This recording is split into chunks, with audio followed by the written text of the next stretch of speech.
सर्वांना क्रांतिकारी जय भीम, जय जिजाऊ, जय शिवराय. जे आंदोलन झालं, जे कॉक्रोच जनता पार्टीचं आंदोलन झालं, ते बऱ्याच लोकांच्या तोंडामध्ये किंवा बऱ्याच लोकांना असे प्रश्न पडलेत की हे धर्माच्या विरोधात आंदोलन होतं का, की फक्त हे दलित लोकांसाठी किंवा अस्पृश्य समजलेल्या समाजासाठी हे आंदोलन होतं का. तर या लोकांनी यांच्या माहितीप्रमाणे यांना असं वाटतं की भारतीय संविधान हे त्यांच्यासाठी नाही. हे जे संविधान आहे हे आपल्याला सर्वांना समानतेचा अधिकार देतं, बोलण्याचा, लिहिण्याचा आणि त्याच्यानंतर संघटित होण्याचा अधिकार देतं. म्हणजे सर्वांसाठी हे भारतीय संविधान आहे. त्यांना खरं तर या भारतीय संविधानाशी काहीही देणं घेणं नाही आहे.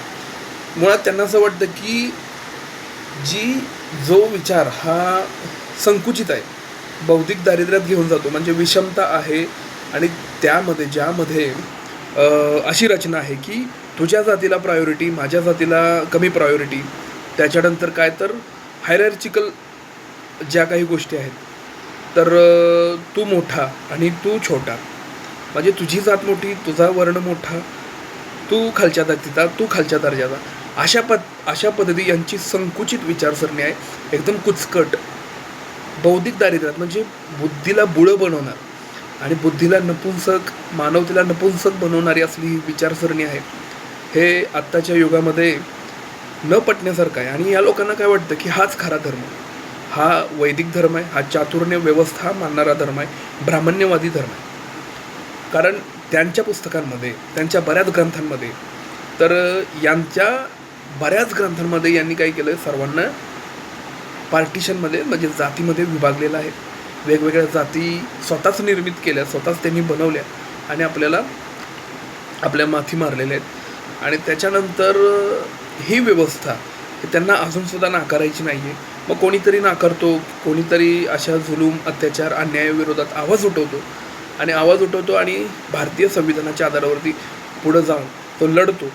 आणि त्याला जर त्याच्यामध्ये यश मिळतं आहे, तर ते यश या लोकांना, जे असे अपंग आहेत, बुद्धीनं अपंग आहेत, बुळे आहेत, नपुंसक आहेत, तर त्यांना हे काही विचार पटत नाही. संकुचित विचारसरणी अजूनसुद्धा घेऊन जात आहेत. त्यांना असं वाटतं की हा काही जो आंदोलनाचा लढा होता तो धर्माच्या विरोधात होता, असं त्यांचा ग्रह आहे. बाबा, यांच्या बाबतीत धर्म म्हणजे काय आहे, त्यांना धर्माची व्याख्या कितपत माहिती आहे. तर आता बऱ्याच हिंदुत्ववादी संघटना आहेत, त्यांच्यापैकी बऱ्याच लोकांनी, माझं आव्हान आहे, ज्या लोकांनी अशा कट्टरपंथीय संघटना स्थापन केलेल्या आहेत, त्यांनी म्हणजे स्वतः राष्ट्रीय स्वयंसेवक संघाने सुद्धा धर्माची व्याख्या काय आहे, धर्म म्हणजे काय, याबद्दल त्यांना असा प्रश्न विचारल्यानंतर त्यांच्याकडे सुद्धा ते उत्तर सापडणार नाही. आणि त्यांनासुद्धा बरंच माहिती नाही. त्यांना असं वाटतं की इतर जातीचा द्वेष करणं, इतर धर्माचा द्वेष करणं किंवा त्यांची जे काही विचारसरणी आहे त्या विचारसरणीचा द्वेष करणं म्हणजे त्यांना असं वाटतं की तो धर्म आहे. त्यांच्याच मधल्या काही लोकांनी असं सांगितलेलं आहे की खरा तो एकच धर्म, जगाला काय करायचं, प्रेम द्यायचं, म्हणजे मानवता हा धर्म आहे. मग ही विचारसरणी अवैदिक विचारसरणी आहे आणि आम्ही या विचारसरणीला खरा धर्म मानतो. बंधुता, एकता, समता, समानता, याला हा खरा धर्म आहे, मानवता हा खरा धर्म आहे. मग कुठं तर मानवतेसाठी लोक झटतात, आंदोलन उभे करतात. त्यांना असं वाटतं की कुठं तर काहीतरी चुकीचं होतं आहे, आपल्यावरती विषमता लादली जात आहे, आपल्यावरती अन्याय होऊनसुद्धा, अत्याचार होऊनसुद्धा कुठंतरी आपल्याला त्याचं हे मिळत नाही,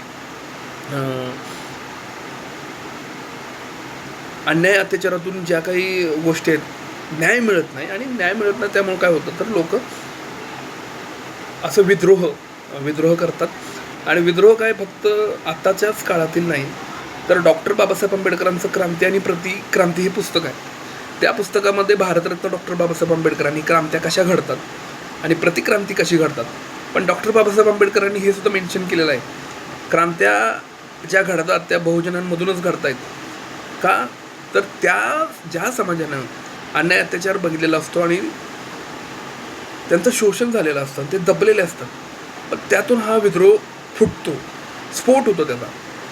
आणि जे शोषण करतात, जे शोषक आहेत, त्यांच्यातून कधीही क्रांत्या होत नाही, तर त्या प्रतिक्रांत्या होतात.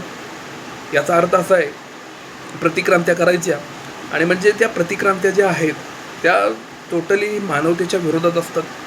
कुठंतरी संकुचित विचारसरणी असते, भौतिक दारिद्र्य असतं त्यामध्ये. आणि या अशा प्रतिक्रांतीय ज्या आहेत त्या मानवतेला नष्ट करतात, तर आपापसामध्ये भेद निर्माण करतात.